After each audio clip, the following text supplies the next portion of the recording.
Se terminó el verano, empezó el otoño, empezó el año económico y político en la Argentina y una efervescencia social y política en las últimas semanas. Silvia, parece haber habido una aceleración histórica porque estamos viviendo marchas y hay un paro general anunciado para el 6 de abril. Hemos tenido marchas de trabajadores sindicalizados, de trabajadores precarizados, una marcha de los docentes. La educación pública se está debatiendo nuevamente a raíz de conflictos de los que los maestros no comienzan las clases, los salarios, las paritarias.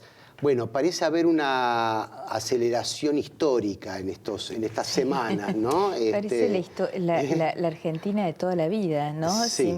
Muy movilizada, una economía que no logra arrancar, las cifras sobre producción industrial siguen siendo malas, un campo que sí, digamos, el sector de la pampa húmeda arranca pero no alcanza, el dólar que pone en problemas a la mayoría de las economías regionales.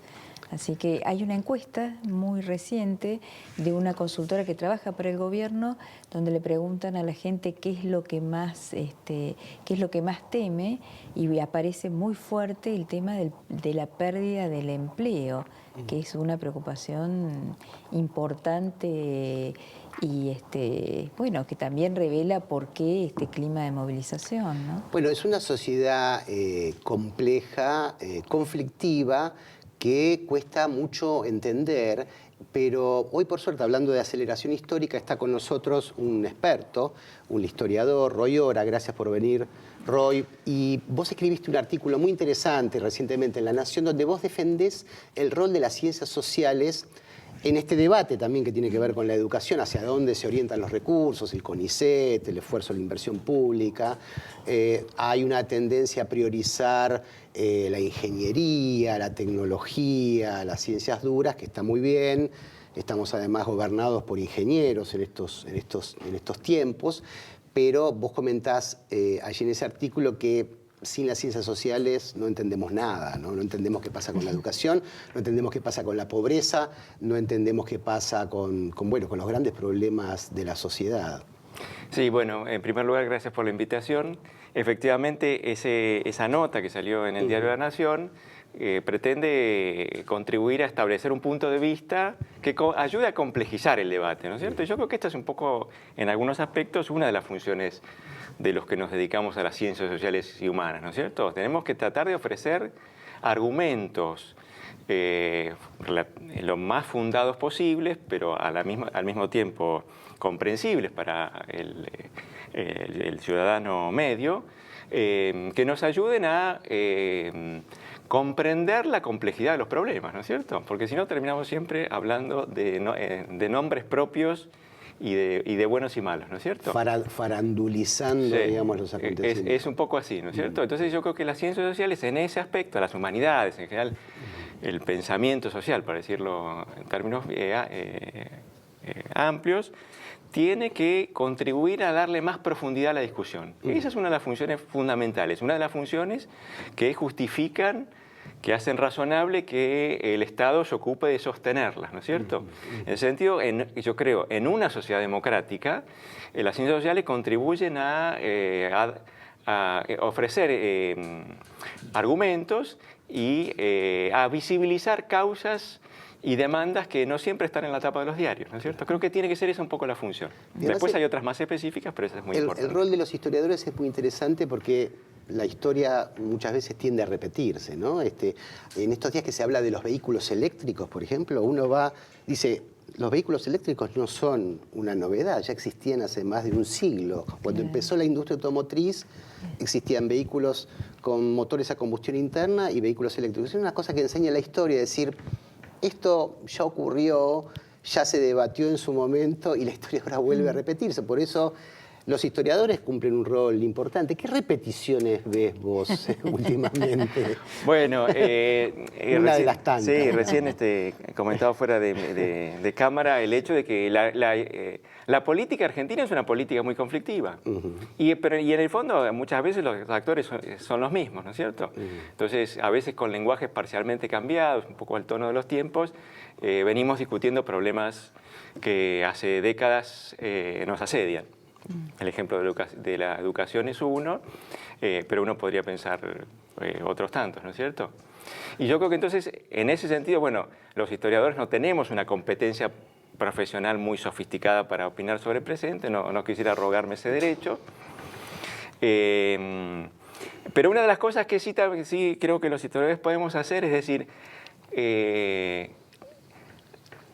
los problemas actuales tienen una historia, pero al mismo tiempo no siempre se presentan de la misma manera, ¿no es cierto? Hay cambios en la sociedad argentina, hay transformaciones, y entonces un análisis más sofisticado, que es el que, por ejemplo, requiere la política pública, debe, me parece, estar en condiciones de poner en la balanza las dos dimensiones a las que hacía referencia, ¿no es cierto? Claro. Problemas importantes que se vienen arrastrando y nuevas maneras, nuevos contextos en los que esos problemas se expresan y quizás también nuevas oportunidades para resolverlos. Claro, porque hay cambios y continuidades también, ¿no? Porque mucho está en la cultura esta cuestión de la hipérbole, de decir esto es extraordinario, no tiene antecedentes, es único en el mundo, vivimos en un momento único de cambios absolutos. Y ahí los historiadores, uno se cuenta que dicen, más o menos, esto ya ocurrió, veamos, maticemos un poco las cosas, ¿no? Y la cuestión de la educación hoy, por ejemplo, bueno, otra vez, ¿no? Pública, privada, como...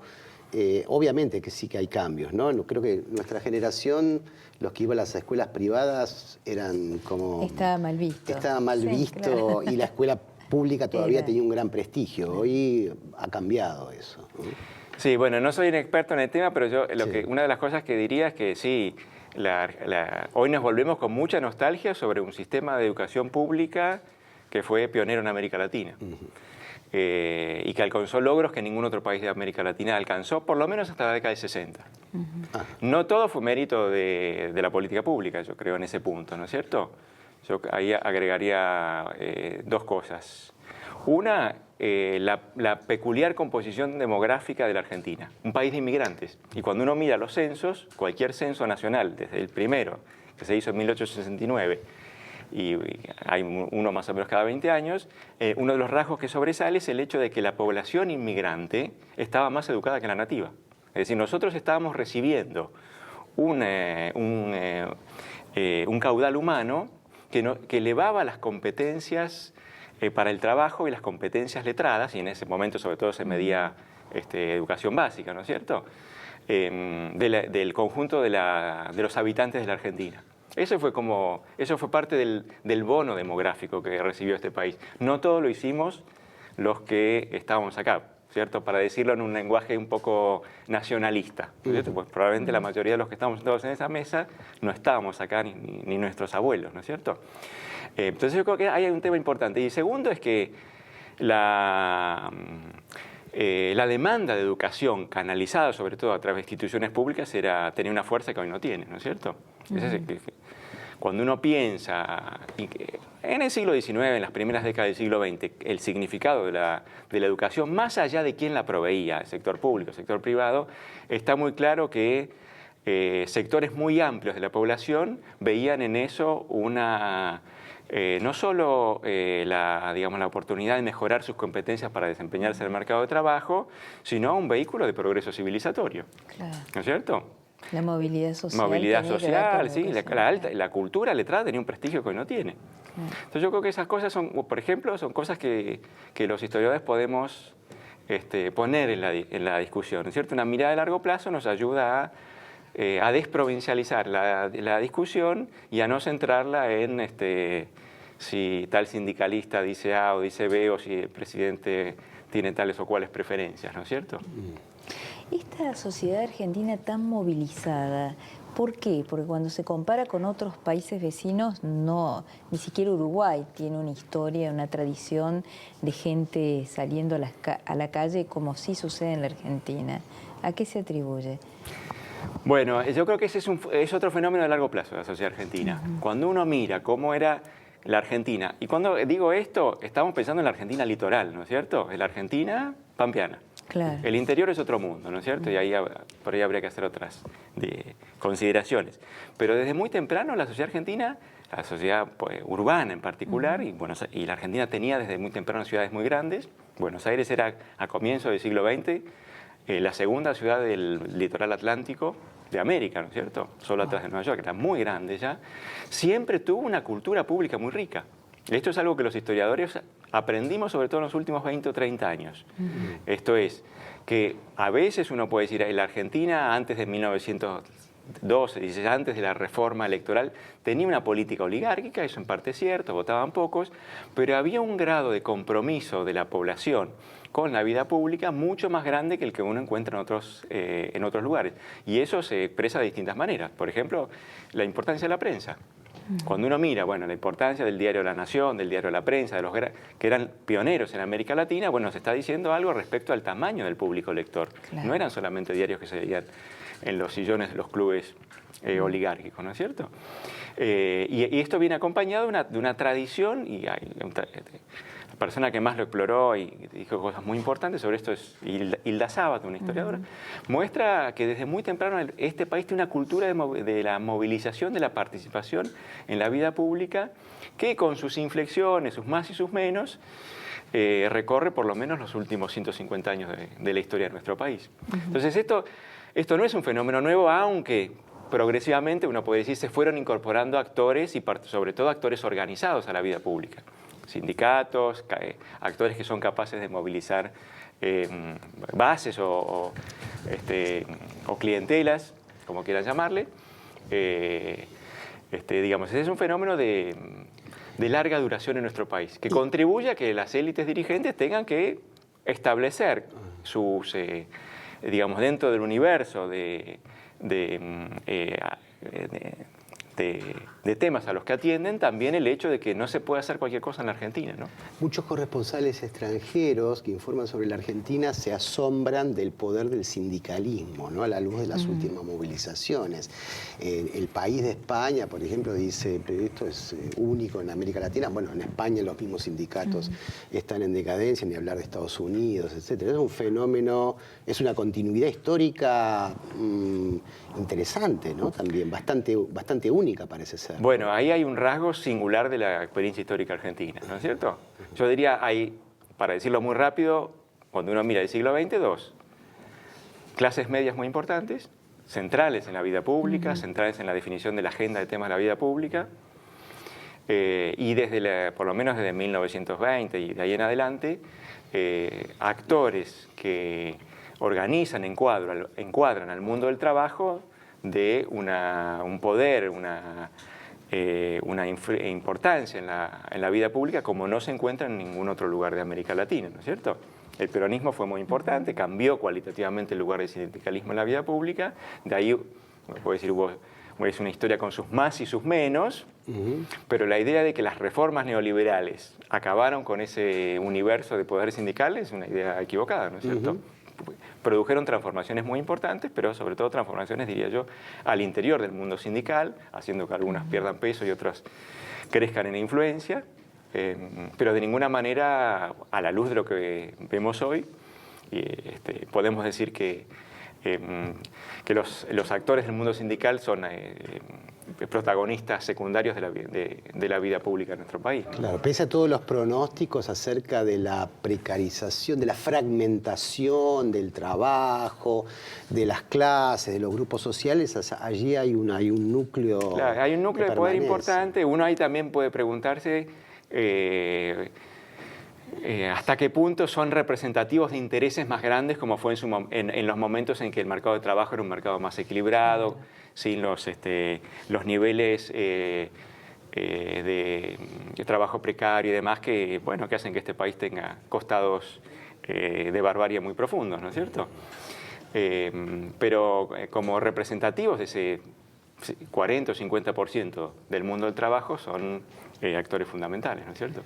Otro de los asuntos que vamos a ver en el bloque que sigue, que está en pleno debate, es el tema de la pobreza, y para el cual aquella columna de Roy Ora fue muy interesante para decir, bueno, hacen falta científicos sociales para explicar la agudización de la pobreza en la Argentina en los últimos años. De eso nos vamos a ocupar cuando volvamos.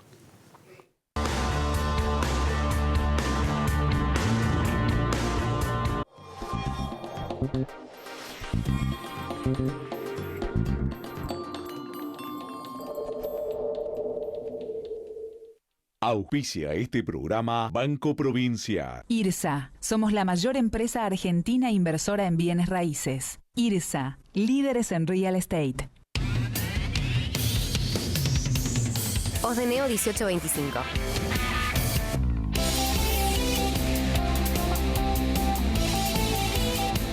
Estamos.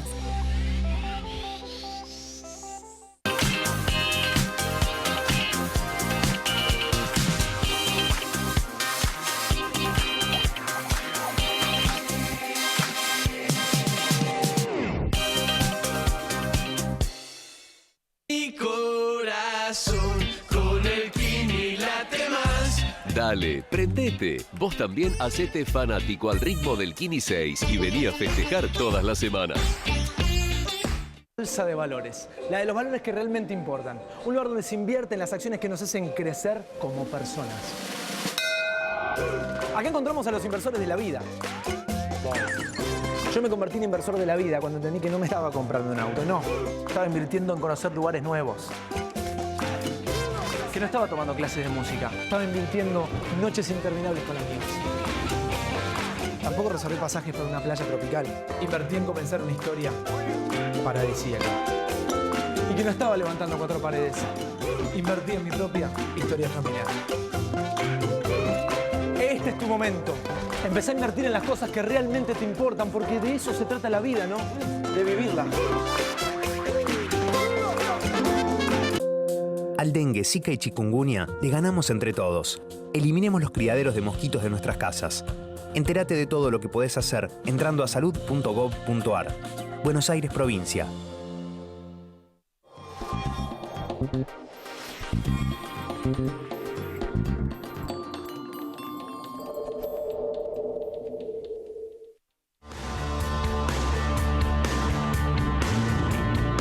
Seguimos en Asuntos Públicos, hoy haciendo foco en los asuntos públicos, justamente para los cuales es necesario el análisis social, histórico, político, y nos vamos un poco de la tecnología y de las ciencias duras para meternos en las ciencias humanas, y por eso estábamos conversando con Roy Ora, historiador, investigador independiente del CONICET y profesor de la Universidad de Quilmes. Y otro de los temas, de los grandes temas que están hoy en debate, que ha vuelto el debate a raíz de los informes de la Universidad Católica sobre la agudización del problema de la pobreza en la Argentina, esto es claramente un tema para cientistas sociales, ¿no? Que dice, ¿cómo es la historia de la pobreza? ¿Estamos frente a un hecho inédito? ¿Hay una nostalgia otra vez por en algún momento de alguna sociedad que fue mucho más igualitaria? Probablemente. ¿Cómo es el contexto de esto? Bueno, la pobreza no es un fenómeno nuevo en la historia argentina, aunque uno podría decir a lo largo del siglo XIX y hasta por lo menos la década de 60, de 70, la Argentina era un país que podía sentirse relativamente orgulloso de tener niveles de pobreza bajos en comparación, por supuesto, con el resto de los países de América Latina, incluso con los países de la Europa mediterránea, a punto tal de que había poca medición de la pobreza, ¿no es cierto? Medición estadística. Creo que en la década de 74, 75, cuando empieza empieza a hacer hay una modernización del INDEC con la encuesta permanente de hogares, y ahí empieza comienza una historia que es aquella que podemos medir con los instrumentos con que hoy contamos, empalmando algunas series, salvo por supuesto la barbarie de los años de Moreno y compañía, ¿no es cierto? Sí. Y yo creo que ahí, bueno, ese es uno de los grandes fracasos civilizatorios de la Argentina de las últimas 2 o 3 décadas, ¿no? El aumento de la pobreza. El aumento de la pobreza. Es decir, el hecho de que la Argentina no puede ofrecerle a sectores cada vez más grandes de su población una vida, un universo de oportunidades equivalente al que nos ofrece a los que estamos sentados alrededor de esta mesa, ¿no? ¿Cuándo se produce, digamos, ese crecimiento tremendo de la pobreza? O sea, del 5%, supuestamente dicen que en el año 76 era alrededor del 5%, a las cifras horrorosas que tenemos hoy. Sí. Bueno, yo creo que cuando uno lo mira más en el largo plazo, hay una historia previa para señalar, ¿no es cierto? Y, por ejemplo, hay un famoso informe de Alfredo Palacios que en los fines de los años 30 recorre el interior y se ve sorprendido, sobrecogido por el hecho de que esa es otra Argentina. Eso se verifica, por ejemplo, en la cantidad de reclutas, de jóvenes convocados a la conscripción, que son desechados, que no son admitidos por no estar en condiciones físicas como para cumplir con el tributo de sangre a la patria. Por déficit de su alimentación. Por déficit de su alimentación o por otras razones. Ahí tenemos un dato. Bueno, la Argentina de los años 40 y 50 en gran medida cambió eso, y es un país mucho más igualitario. Y lo que vemos yo diría, desde los años 70, es un panorama que también se observa en el resto del mundo. Un incremento muy sostenido, permanente de la desigualdad, que en el caso argentino se acentúa por el hecho de que a la Argentina realmente le fue mal. Fue de los países que peor le fue en el mundo en los últimos 40 años, ¿no es cierto? En el lapso de nuestras vidas hemos visto cómo este país, como nuestro país, se vuelve cada vez más nostálgico de glorias supuestas o reales del pasado. Y para tu juicio como historiador, ¿cuáles son las causas de ese fracaso? Bueno, yo creo que ahí es para una discusión larga, ¿no es cierto? Pero yo diría, la declinación relativa de la Argentina es un fenómeno que acompaña a distintas administraciones. Es muy difícil poner la culpa sobre alguna de ellas en particular, pese a que algunas nos merezcan, a mí por lo menos, más simpatía que otras, ¿cierto? El proceso no me merece ninguna simpatía, el gobierno de Alfonsín me merece un poco más de simpatía, pero cuando uno mira la trayectoria económica de la Argentina, bueno, no se observa aquello que Alfonsín prometió, ¿no es cierto? Y eso seguramente tenía que ver con restricciones que operaban sobre esa Argentina, que hicieron que con sus más y sus menos, con momentos de recuperación breves, 2 o 3 años, y después caídas, en líneas generales, la Argentina ha perdido terreno. Yo creo que ahí hay 2 aspectos que siempre hay que contemplar. Uno es el conjunto de problemas que surgen de la inestabilidad macroeconómica, ¿no es cierto? Del hecho de que la Argentina es una sociedad muy conflictiva. La dimensión conflictiva de la Argentina tiene aspectos positivos porque evocan su naturaleza democrática. El hecho de que muchos, la mayoría, tienen derecho a patalear. No son ignorados, ¿no es cierto? Eso es parte del aspecto positivo. Eso acompañado con, me parece, instituciones más débiles, bueno, a veces no siempre da buenos resultados. O por lo menos en este plano.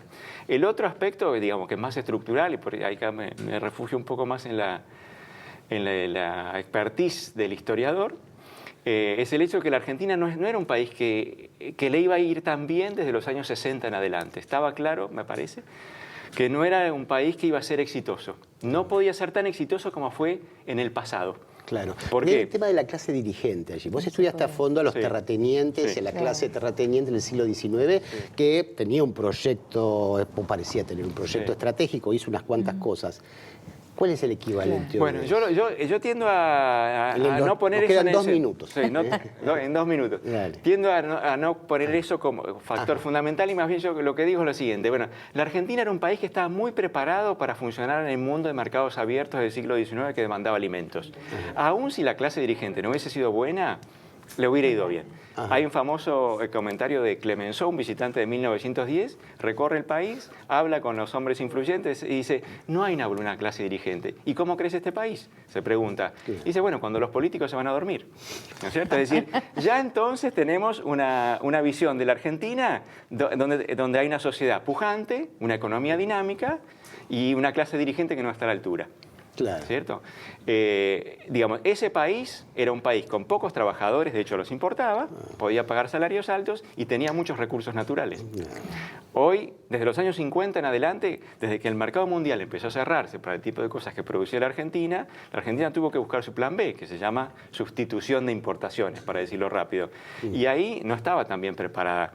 A diferencia de Brasil, recursos naturales y una dotación de trabajo barato, ¿no es cierto? Claro.